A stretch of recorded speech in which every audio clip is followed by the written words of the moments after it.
Me falaram que enquanto não começar a banca, você vai mestrar uma história aí. É verdade isso? Não, se quiser, posso já rolar, sim. Já tenho o one shot da aventura pronto, né? Então. Ó, por favor, que isso não seja visto como um suborno ou qualquer coisa do gênero, mas por favor, me chame para jogar. Claro, claro. Se for o caso, também posso mestrar. Opa, eu fico muito feliz. Adoro o convite. O pessoal que está entrando assim, salvo exceção de membros da família e tudo mais, é tudo o povo do jogo. Entrei. Olá, Su! 5 minutinhos, eu Tranquilo. estava terminando uma outra... o chapéu. Então, vamos dar início, sem mais delongas, e temos uma sequência enorme de trabalho pela frente. A defesa, o trabalho de conclusão de curso, o Lucas Álvares Nunes, o Lucas Chapéu, que realizou o trabalho como Lucas Chapéu. Sim. Problemas de idade, né, no mundo da burocracia, com o trabalho, o título do trabalho, A Jornada do Herói, aplicada ao RPG de mesa. Então, Lucas, você tem 10 minutos para apresentação, depois eu passo a palavra para o professor Francisco Tupi e, na sequência, para o Sheila. Queria muito agradecer aqui os dois queridos companheiros, amigos, parceiros de jornada do Chico, por terem aceitado esse convite. E a Sushila tem um caminho aí de várias defesas de bancas. E, então, vamos lá, sem mais delongas. Lucas, palavra contigo. Ok, só um breve momento. Enfim. Tá gravando?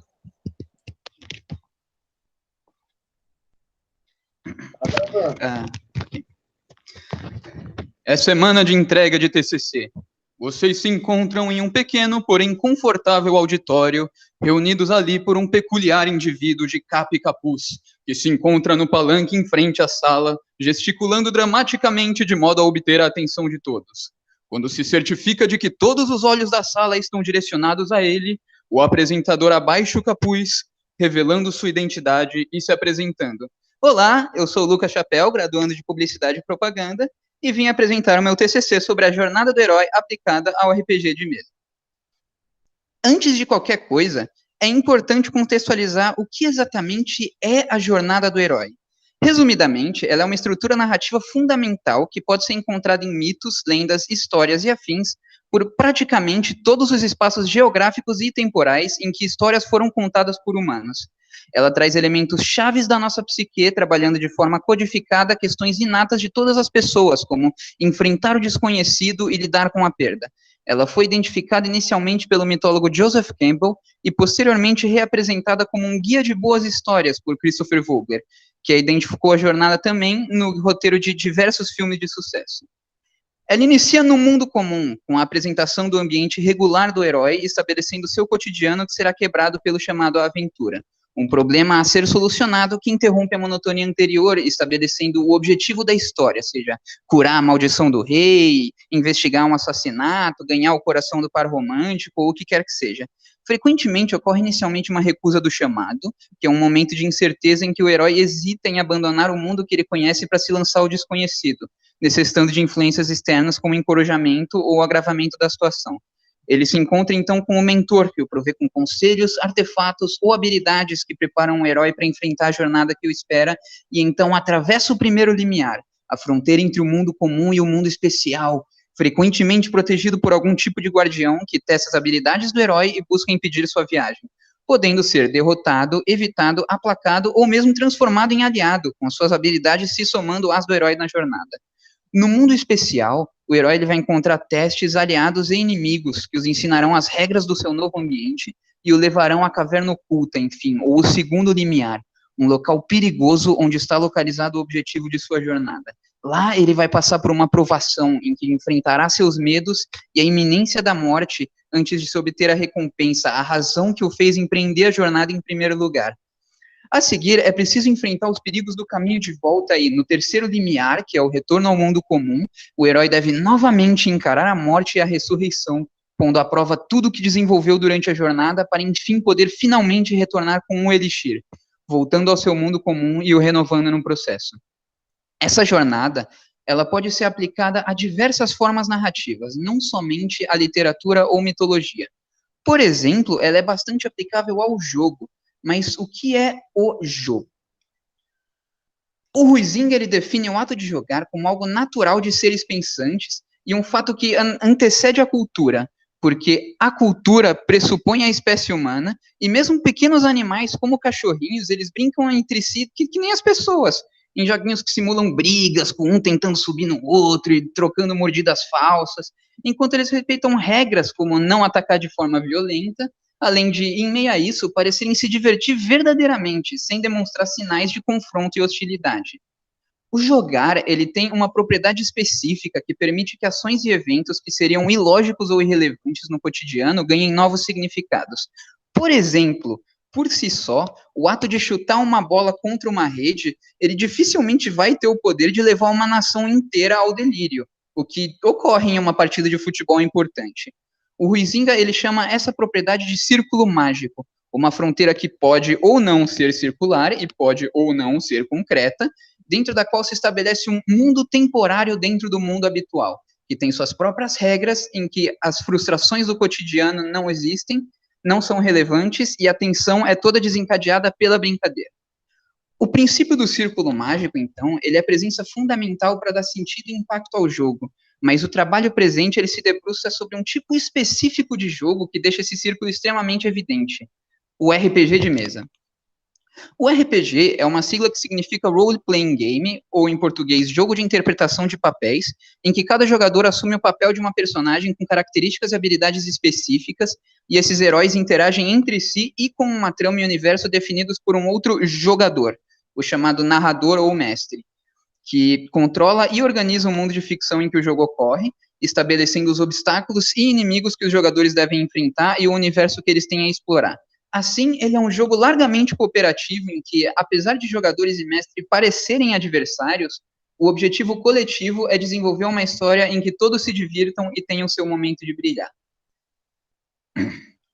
A modalidade de RPG, ela tem início nos wargames, simuladores de batalhas militares que no início do século XX começaram a alcançar o público casual, entre aspas.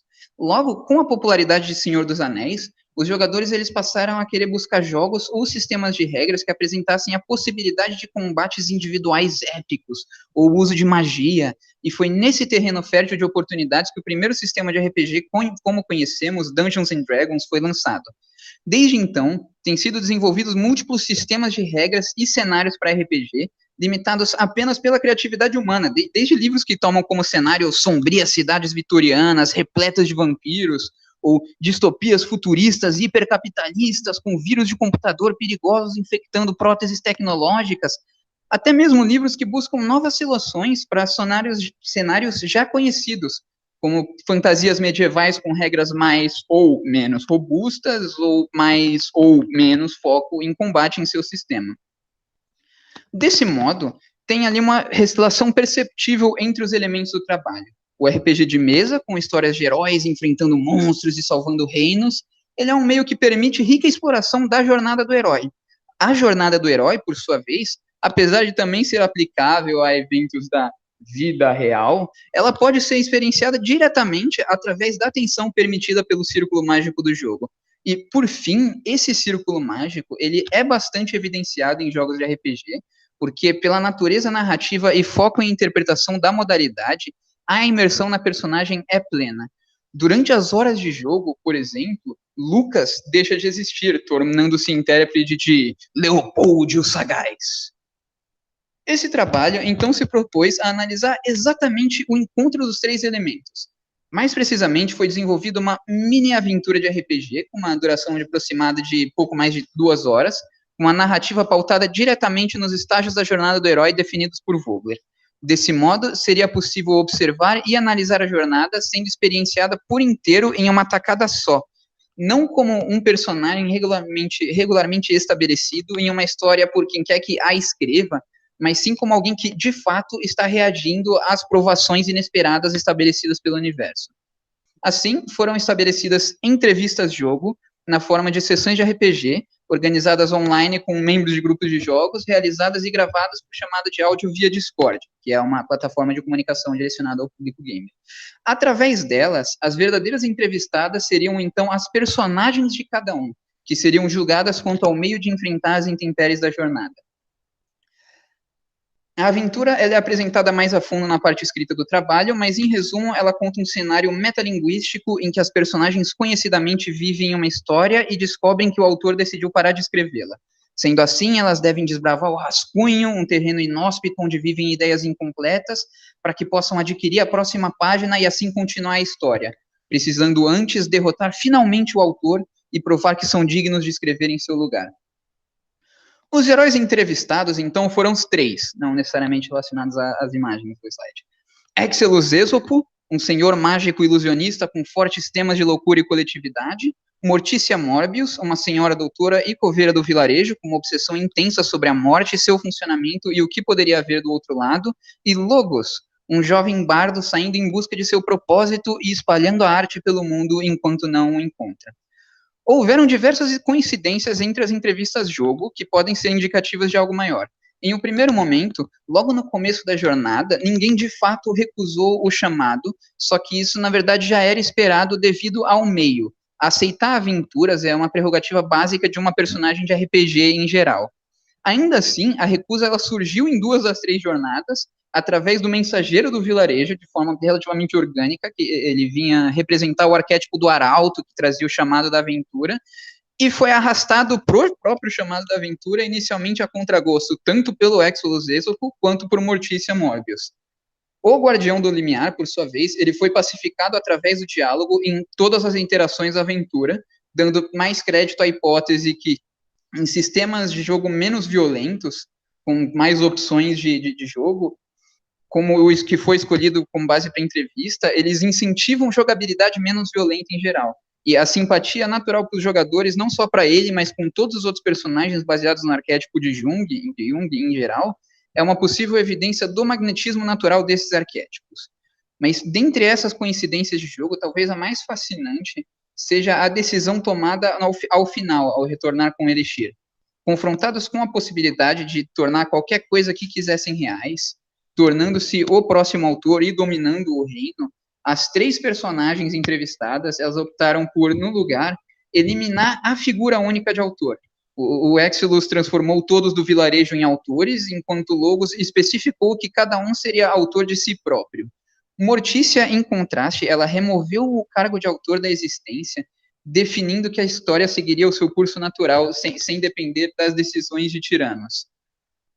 E essas 3 conclusões, E essas foram as conclusões tiradas especificamente das 3 aventuras que foram elaboradas como parte da entrevista desse trabalho.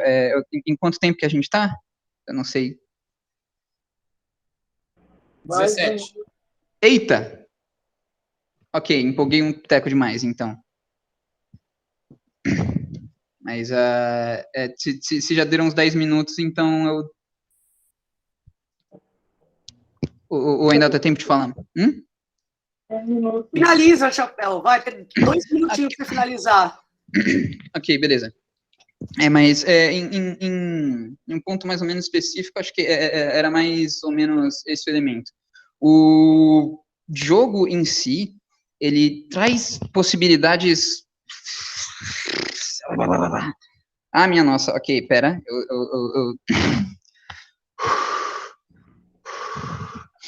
Perdão, nervosismo. Tá, enfim. O jogo em si, ele é uma forma fascinante de interação social, que ele permite a contagem de histórias, a simulação de embates, desenvolvimento de amizades, e ele ensina lições. E essas lições, elas chegam posteriormente, elas continuam com você, mesmo quando você sai do jogo e do círculo mágico de si. A imersão na narrativa que o jogo permite,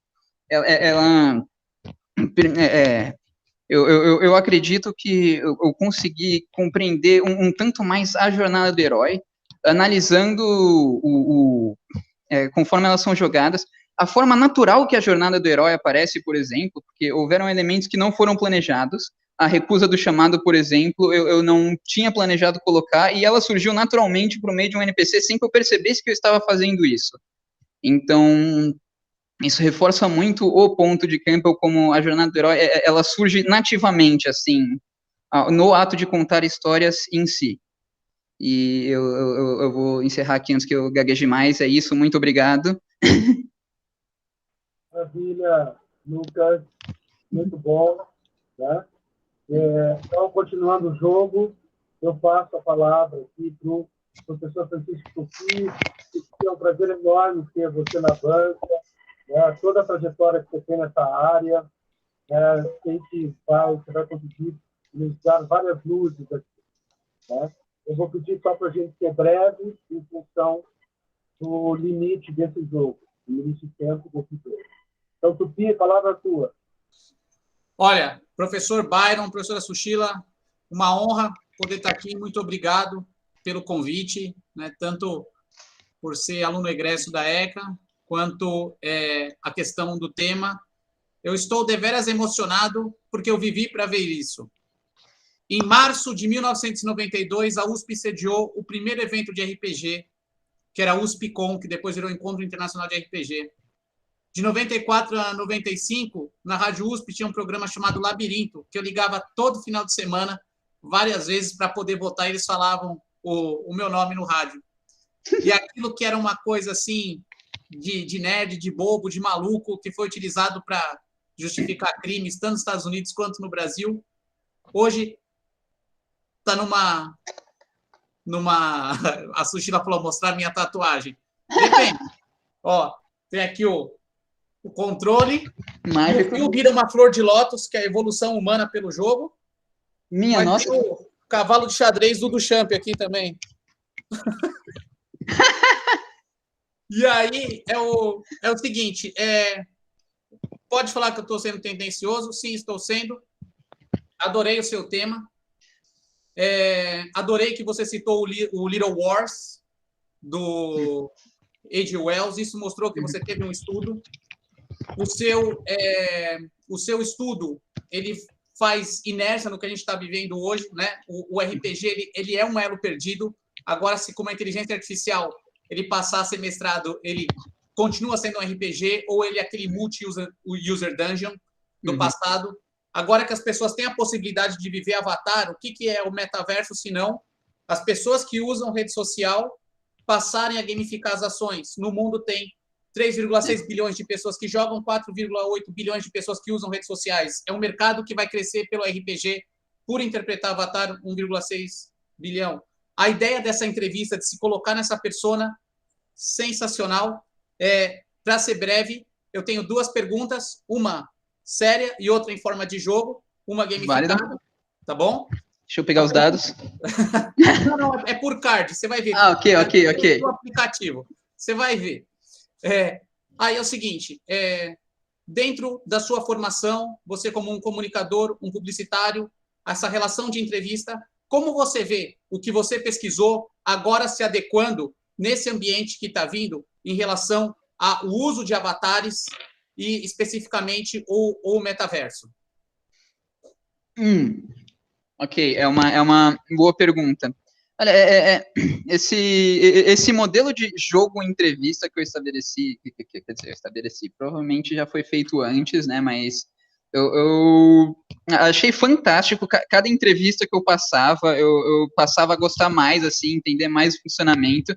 Eu preciso ainda, eu acredito que ele tem muito a ser aprimorado, né, muito a melhorar, não eu alcancei o potencial todo, mas é uma forma fantástica de interagir com as pessoas, porque tanta questão do metaverso, desses mundos digitais, é uma forma de você entrevistar a pessoa sem entrevistar, tipo, a pessoa diretamente, assim, entendeu? Quando eu coloco por exemplo, estou entrevistando Leopoldo Sagaz, eu não estou necessariamente entrevistando o Lucas com, tipo, as inseguranças, os bloqueios do Lucas e tal, não.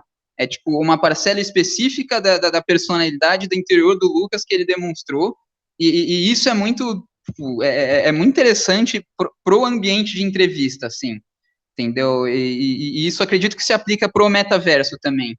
Você ter aí o diálogo entre partes das pessoas, assim, que elas trazem ali para aqueles debates.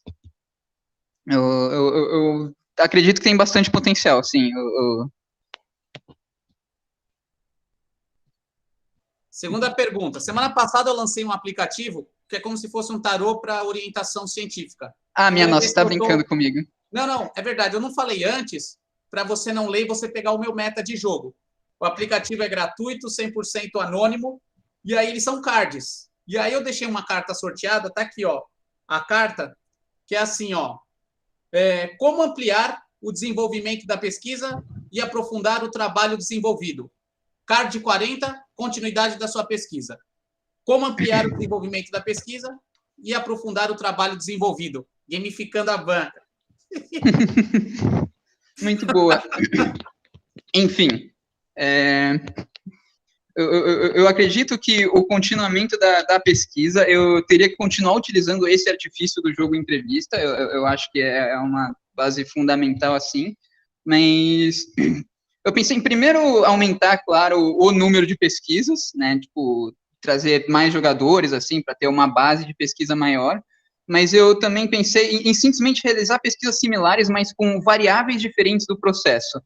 Uma pesquisa especificamente que me deixou bastante curioso, que eu percebi, porque eu utilizei o sistema Quest, né, que ele é um sistema um tanto mais social, com menos foco em combate que o Dungeons and Dragons, e de fato eu percebi que os jogos eles foram bastante não combativos, assim. Em geral, os jogadores eles preferiram.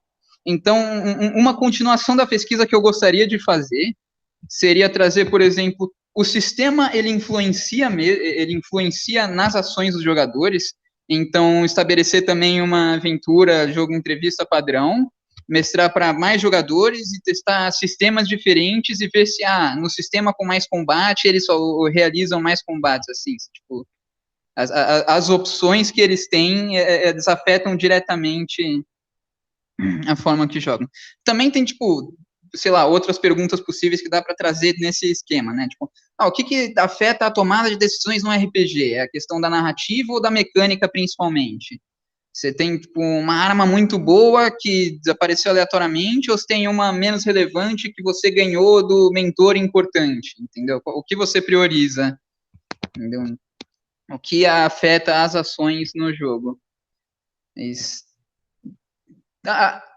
Me ocorreu agora, assim, respondendo essa pergunta, que eu acho que eu tento direcionar mais para a parte de gamificação mesmo de jogo que de comunicação.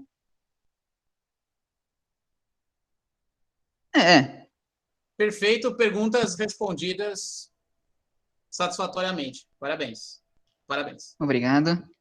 Parabéns ao orientador também, professor. Obrigado, Tupi. Muito bem, Lucas. Muito obrigado mesmo, Tupi. E passo a palavra, então, para a Sushila, querida Sushila, que está aqui. A Sushila tem mestrado, doutorado, em uma discussão com digital, assim como o Tupi. E, então, Sushila, somos todos ouvidos. Bom, primeiro de tudo, né, obrigado pelo convite. Eu fico muito feliz por ser um tema que eu gosto, com um orientador que eu adoro e uma pessoa que eu acompanhei desde o primeiro dia que se matriculou. Eu também quero fazer um merchan, Chapéu, só porque eu ia vir para cá, eu vim com a minha blusinha clássica do herói. Nice! Né? Queria rasgar uma seda pro Tupi. O Tupi é tão icônico quanto o tio dele, que, né, esses dias, enfim, tava com muita saudade, mas fiquei muito feliz que eu não lembro se eu sugeri pro Chapéu chamar o Tupi ou se eu Foi você que sugeriu. a sugestão, porque eu falei que era um cara que era perfeito, né, para isso. Vamos lá. Chapéu, primeiro de tudo, eu vou te falar uma coisa, assim, gente, pessoal né, o público, eu fiquei, assim, surpresa com a qualidade do trabalho, porque eu conheço muito bem o Chapéu, né, e enfim, eu não imaginei que ia vir tão robusto, então, assim, fiquei muito surpresa, muito feliz por isso. Tá? Eu tava com medo de ouvir algo nessa linha, assim, mas beleza, não, segue o jogo. Segunda coisa, por mais que eu entenda essa verve Luli Radfarer, na hora que você for arrumar o teu trabalho, você tem que colocar o teu nome ali, tá? Por mais que a gente adore e conheça você como Lucas Chapéu, ele tem que ir para a biblioteca como Lucas Alvarez. Mas o Luli assina como Radfarer. Mas, né, olha o Luli, olha você, né, Chapéu? Ainda falta um pouquinho de trajeto. Ok, né? Argumento sólido. Não tenho como discordar desse ponto. Segunda coisa, eu achei extremamente interessante você trazer justamente o RPG de mesa, porque por causa de Stranger Things, né? É uma coisa que o Tupi estava falando, que lá atrás, pra gente, isso era coisa dos nerds satânicos que ficavam jogando. E hoje, né, tem minha linda sobrinha que queria que eu ensinasse ela a jogar RPG de mesa.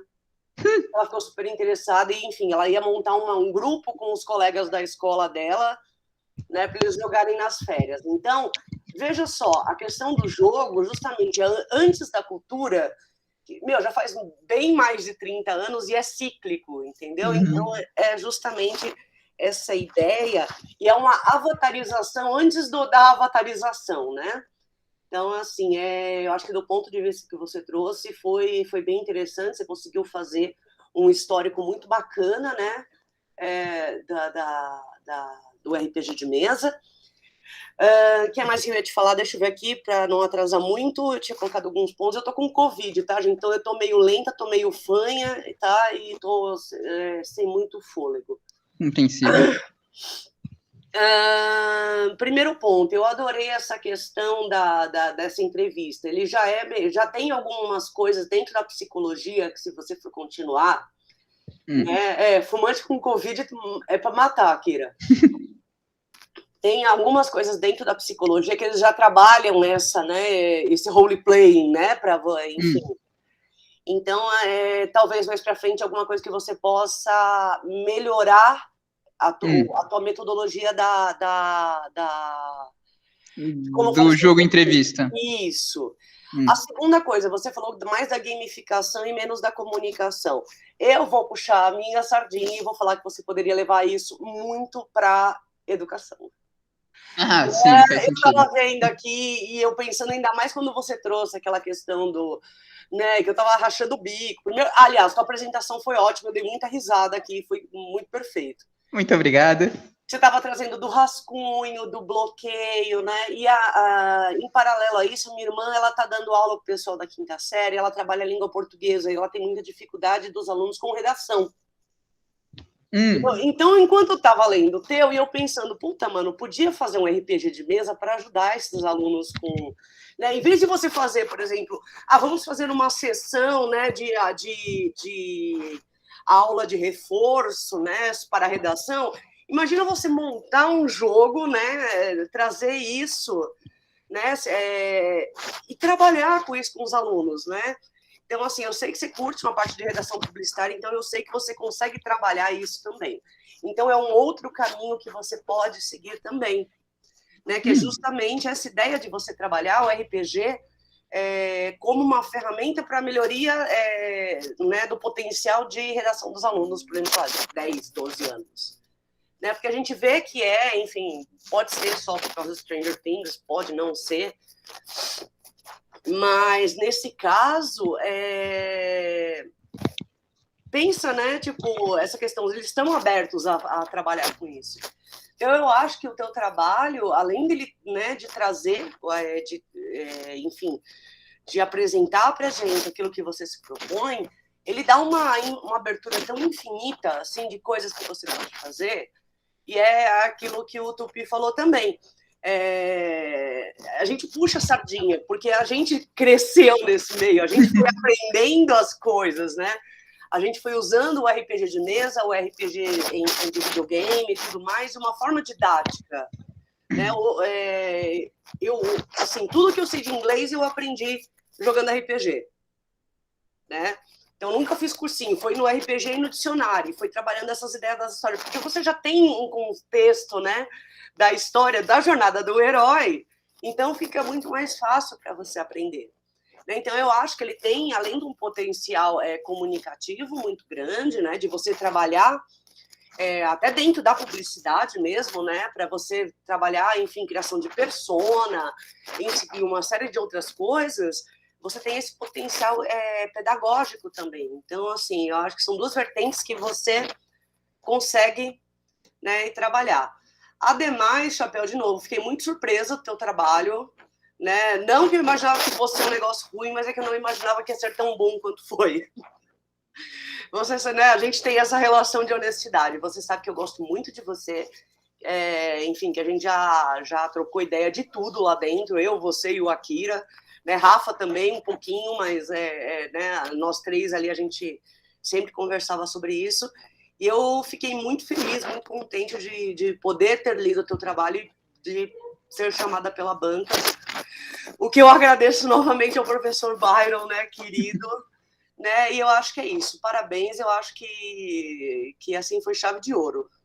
Muitíssimo obrigado. Fico lisonjeado. Nossa, eu vou esperar o Byron falar também antes de... E ademais o aplicativo do Tupi fantástico, a gente tem que proliferar isso, que eu acho que vai ajudar muita coisa, principalmente eu vejo dentro da ECA, né, eu acho que essa coisa um pouco mais lúdica, né, um pouco mais ludo, assim, dentro dessa linguagem da academia, eu acho que vai ser fantástico. Mas é isso, gente. Muito obrigada, desculpa a correria, a falha e tudo mais. Lucas, se você quiser conversar com a Su, responder um pouco, ou dialogar um pouco com o que ela falou, fica à vontade. Não, eu ia mais agradecer. Primeiro, né, se agradecer o convite. Eu que agradeço por ter aceitado o convite e por a graduação inteira, praticamente, honestamente. Não sei se não teria me formado, não fosse a presença mística da Sushila no CRP. NPC. Não, tudo, assim, foi mágico. Agora, a questão do uso para educação, eu falei como é que é? Da questão da gamificação, assim, mais para a questão de jogo, menos por uma questão de, eu acho que dá para seguir por ali, e mais foi uma epifania que eu tive que, no momento, as primeiras coisas que vieram à minha mente, elas estavam daquele lado. Mas a sensação mesmo que fica é que eu tô molhando os pés numa piscina de entrevistas-jogo que vai até o horizonte, assim, daria para ficar até amanhã, assim, considerando usos possíveis e formas de trabalhar o RPG, né, nesse contexto de pesquisa. E é muito interessante, assim, eu não imaginaria que, quando surgiu inicialmente a ideia desse trabalho, que foi basicamente, é uma desculpa para jogar RPG e falar que eu estou fazendo um trabalho acadêmico, né? Então... Mas essa é a melhor produção do trabalho acadêmico. Uma coisa que eu lembro que o Byron me falou isso na graduação de publicidade foi: estude aquilo que te dá tesão, porque você não vai perceber que você está estudando. É mágico. Nossa, ler Ruizinho é um negócio tão gostoso, assim. Não é, você não sofre, né? Você vai trabalhando com aquilo que você ama, você nem sofre, você só vai ficando mais tipo, uau, uau, uau. É isso. Nossa, o seu comentário sobre a robustez do trabalho, eu vou dizer que realmente aliviou um tanto o coração. Eu não queria me acusar desse tipo, dessa forma, assim, antes de terminar, assim, a avaliação, mas fica aqui a minha admissão de culpa. Eu terminei de escrever, assim, o documento do TCC e salvei o PDF, faltando 15 minutos para acabar a data de entrega. O que provavelmente é esse o motivo de que viemos para segunda-feira às 5 da tarde também, mas... E o motivo de você ter que fazer uma boa revisão, peça ajuda para a Rafa para fazer uma revisão, para você, né, poder depois submeter o teu trabalho final. Sim, vai ter que ser bem cuidado. Mas, assim, até então não tiveram grandes críticas e pontos a revisar, então... Mas a BNT é alguma questão gramatical, de repetição de palavras muito próximas. Tranquilíssimo. É coisa... Eu estava com receio de que eu teria que colocar a transcrição completa das entrevistas, mas depois que eu percebi que, tipo, eu já tinha escrito 25 páginas de transcrição e eu ainda estava na metade da primeira entrevista, eu pensei que talvez eu pudesse só descrever o que acontece nela, sem... Não, é muito melhor, mas é isso, querido. Muito obrigado, novamente.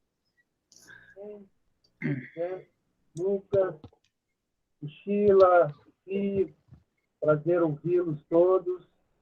Eu queria dizer que a temática, né, do Lucas me interessou logo do início, evidente, e essa questão, né,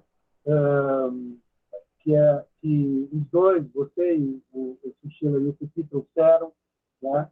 É essa necessidade de compreender que, de fato, de certa maneira, lembrando do Huizinga, o jogo sempre foi a estrutura de linguagem, né, da humanidade, então não é algo específico, não é um produto, é uma estrutura mesmo de linguagem, a forma como a gente se comunica, como a gente caminha, como a gente faz, como a gente observa, como a gente interage, né? Então, o game, quando surge na sua versão digital, já explora bastante isso. A gente na década, eu sou um pesquisador da área digital desde o final dos anos 80. Cheguei a trabalhar ainda com o Assimetric, na época, com um computador que chamava Amiga, né? E que produzia ambientes tridimensionais, assim por diante, no início dos anos 2000, Amiga 500, Amiga 2000. E se vocês conversassem comigo no início dos anos 90, eu iria falar para vocês assim, não, no ano 2000 e pouco, o mundo todo estará dentro de ambientes tridimensionais, interativos, a educação vai estar, a ciência vai estar produzindo em ambientes, se quiserem chamar de game, não tem problema nenhum, mas é mais que game, de certa maneira, porque não é só um produto de entretenimento, é muito mais que isso. É um produto de educação, é um produto de ciência, é um produto... Não rolou. Né? Não rolou e a gente basicamente ficou falando de conectividade, interatividade, depois da internet multimídia, e muitas das experiências que nós fizemos na década de 90, ainda em CD-ROM, eu fiz mesmo, trabalhava com estúdio 3D, enfim, com softwares, criava ambientes voltados para a educação, voltados para a ciência, mas isso parou, né? Depois da febre da interatividade e da conectividade na internet. E parece que agora, com a história do metaverso, as questões todas estão voltando, né? E eu fico muito feliz com esse trabalho, e essa temática está sendo defendida no nosso departamento, porque, de fato, a linguagem, o jogo e o game não são simplesmente temáticas específicas, né? Eles representam a universalidade da comunicação contemporânea, né? Muito mais que isso. Então, queria também parabenizar o Lucas, né? Agradecer mais uma vez profundamente a Sushila e o Tupi, aqui apreensivo para ler o livro do Tupi sobre metaverso, e vamos lá. Bom, eu vou sugerir a seguinte estratégia, tá? Que eu acho bom todos saírem do ambiente, né? E eu aviso o Lucas, e aí ele pede para alguém avisar os outros quando a gente terminar. Eu aviso pelo Zap, tá, Lucas? E aí vocês voltam. Pode ser? Porque eu, a Sushila e o Tupi vamos conversar um pouco sobre o trabalho, como é parte da regra do jogo. Ok. Ah, nossa, eu tava falando com o microfone silencioso, mas... É o segundo jogo, vocês saem agora. O Conselho dos Anciões vão deliberar. Momentos de tensão, assim. Muito obrigado a todos e até logo. Voltem daqui a pouquinho, gente. Saiam todos, depois vocês voltam. Aí no Zap. Até.